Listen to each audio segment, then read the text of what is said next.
I'm Ray Mwareya. I'm from Zimbabwe originally in Southern Africa, which is quite far away from Canada. I'm a journalist. I've been always a journalist all my life, a freelance journalist.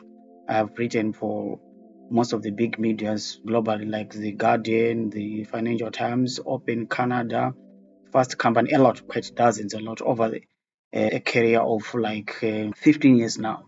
I came to Canada in 2018 there to seek protection in Canada because of my work as a journalist in Zimbabwe, investigating human rights issues, violation of human rights, political dictatorship, denial of basic rights in my country. Then I came to Canada here. I relocated here where I live in Canada here for the last almost 7 to 8 years now. I live in Ottawa, the capital city of Canada, and I continue to work as a journalist covering the issues back home in Southern Africa, where I come from here in Canada here. Yeah, that's basically my life as a journalist and of course as a human rights activist. I'm very, very, very, very passionate about human rights because they are very connected to the journalism that I do. And because my journalism focuses on human rights, so it also forms a part of my life. That's who I am, I can say.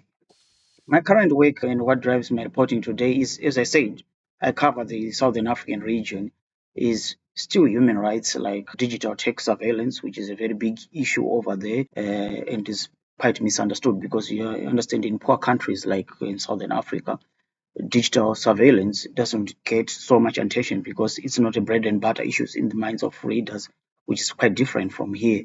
So we try to highlight how surveillance technologies and methods that are imported elsewhere are implemented by unaccountable governments where I come from, so that maybe we can create awareness for people that this is also important. I also cover resource exploitation, especially how foreign investors, European companies, American companies, Chinese companies, they're very big where I come from in the region, mining all precious earth materials. And in the process, there's a lot of displacement of communities, displacement of human rights activities who try to demand fair resource extraction or governance structures or environmental protection standards. So my reporting tries to highlight this to a global audience to say that yes, in as much as the Western companies and Asian companies might need a lot of new energy materials in Southern Africa, which are abundant, but there's a lot of displacement and defrauding of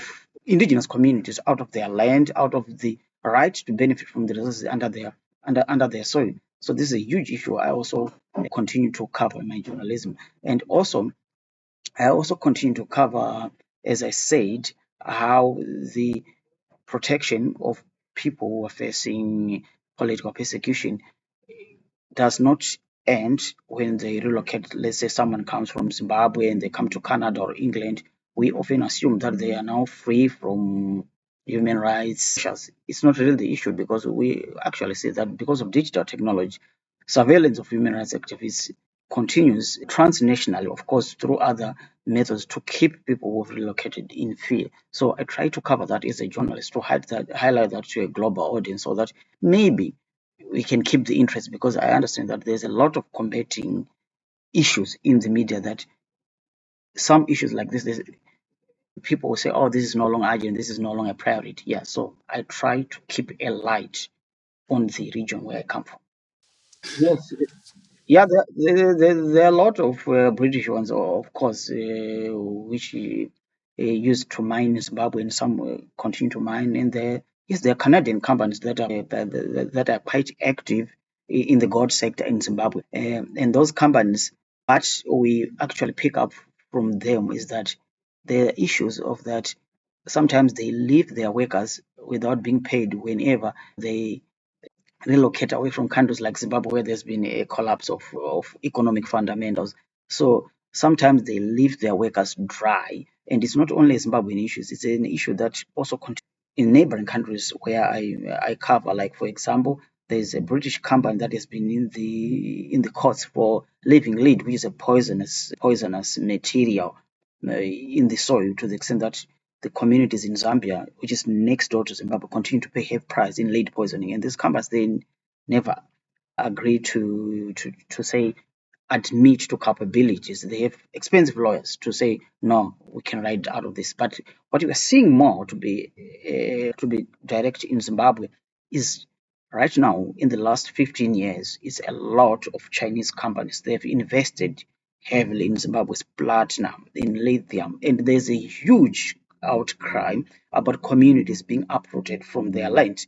People mining next to schools, allegations of political office bearers being paid allegedly by these new companies to look away as they can do what they want with people's land, ancestral land, graves being displaced. It's a huge issue. So these are the issues like displacement, mainly right now by Chinese companies when that are looking for new energy materials to mine. And it's a supply chain. It doesn't end with Chinese companies, because when they take lithium from Zimbabwe, which is a huge issue, Zimbabwe is one of the world's biggest provider of lithium, which is quite in demand.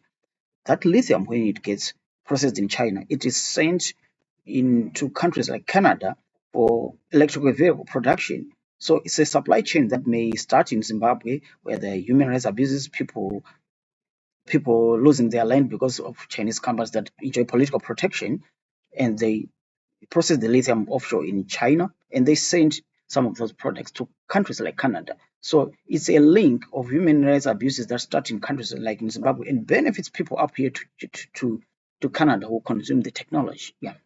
This was not just a passion, an academic passion, or a like, okay, because I love journalism from school or so.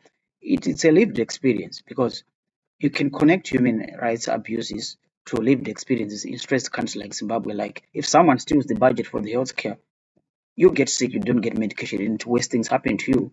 If someone steals the budget for water and sanitation, cleaning, you don't get clean water out of in your tap, and you suffer the problems.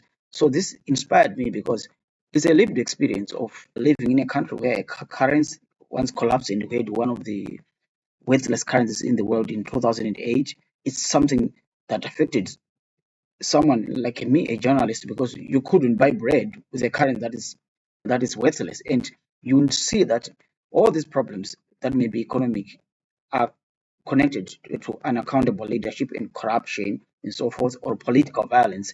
When you see your friends or your relatives, or sometimes intimidated, sometimes assaulted because of their political views that they hold, it's something that becomes a lived experience. So these are not like human rights abuses. They are not like faceless crimes. These are things that affect my life on healthcare, my life in the economy, my life whether it's security. So this motivated me to become a journalist, to say, okay, I know these things. This is a lived experience. Why don't I become a voice in highlighting this to an interested global audience through my journalism? Yeah, it's the most form that I have covered, interviewing people, and also a lived experience, is that technology, which is a public good we like to believe, has also been a huge effective tool for authoritarian regimes to surveil and follow activists, journalists, people in exile at the click of a button. For example, the forms that it takes in Zimbabwe is that for those who are political activists who are not journalists, and those who are journalists who investigate sensitive issues, is that whatever work you do, whatever awareness you do, and whether you are abroad in Australia or in England, in Canada, or in South Africa, wherever you are, the authoritarian regime doesn't need to cross borders to board a plane to intimidate you. You post your work online, obvious, and maybe on social media. Then you begin to receive a lot of insults in reaction to your work. You avatars, faceless avatars on Twitter, actually, faceless avatars that say you're going too far, warning you of dire consequences of whatever work you're doing, maybe as a political activist in London.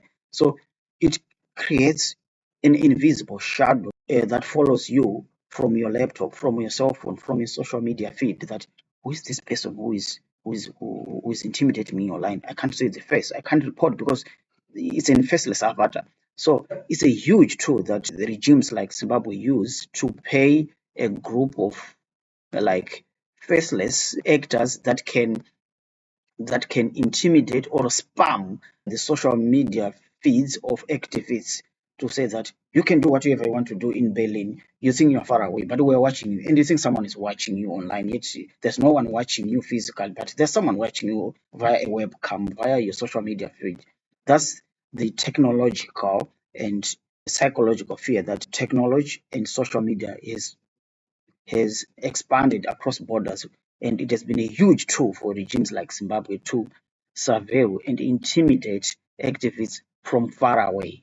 Yeah. I experienced this, I think, a few years ago when I was living in Montreal. I think like 7 years ago, I was working on material that is critical. Then you begin to receive you begin to receive social media spam that says you're going too far or don't think you're far away, something like that. And you don't see the person because you can see a digital avatar of a person with a picture of a cat or a corporal, and you can't really see who is who, obviously a fake name. But it leaves you with some fright that perhaps someone is watching you, perhaps someone is watching my family. You don't really Montreal. And I went to Montreal police station in Montreal to say, oh, this is a faceless person on social media. It's intimidating me. I don't know where this person is. And the police, they are actually powerless to intervene. The Canadian police. They say, oh, go and block the person. Then I say, how do you block a person that is faceless? Then you see how the hopelessness of trying to counter. It Right. always been online because for the almost last decade I've been here in Canada. So physically, it's very hard to get to me physically. So it always been online, but and it's as equally disturbing as physical surveillance. It's as equally disturbing as physical Yeah. surveillance because you always see a lot of like when you do a really good story that exposes injustice and so forth, you always see suspicious people asking to be your friend on platforms like Facebook, and you really see that this is suspicious, and you have to get the emotional toll of saying, "I know that someone sent you. You're wasting your time." You have to like rebuke the person, the faceless person, to try and block them. So there's that always emotional toll of trying to protect yourself from something that you can't physically touch or see. I cover that, though it's not as intensive now, but I used to cover that, I think, like 6 years ago, where there was a time when there was a lot of Chinese cameras that were coming to Zimbabwe, being placed in public places. Like, I think they were manufactured by a Chinese company called Vision. And there was, you could see those cameras in public places, and I'm sure those cameras is proliferated, but there's no accountability that what are these cameras for and what is the image being captured, where's the data loss to protect this image, as you might access in a country like Canada. You might access via legislation to say, okay, if there's cameras here, what's the data that is being collected? So that's the issue that they have been reporting about Zimbabwe, that there's no accountability mechanism. You don't know who to ask that what are these cameras collecting and what is the data for. And just asking is asking for trouble also. It has quite respect my perspective on journalism a lot, in the sense that here in Canada, here, it's unlike Europe. There's a huge disconnect from Southern Africa, where I come from, and North America. Here in Canada, like most audiences here don't follow news from that part of the world. They are only interested in if it's from Asia or the Middle East, it's foreign news, and also, of course, in the United States. They don't have much of an idea of what happens in Africa or Southern Africa. So there's no that readership, there's no that media platform to write for here in Canada. It's a very serious issue. It's unlike in Europe, where because of colonialism, Europe colonized Africa a lot. You have a lot of media, whether in France or England, that are dedicated to Africa because they are the former colonial powers, and people know about Africa because Europe was in Africa for 100 years. So here in Canada, it's like you're talking of a strange place that audiences, even if you write about it, they don't relate to, they don't know, and they probably don't pay much attention to, which is normal because of the physical distance between Southern Africa and the time difference in Europe. So it's difficult to do journalism here covering covering Southern Africa issues in Canadian media. There's virtually no platform among Canadian editors and newspapers.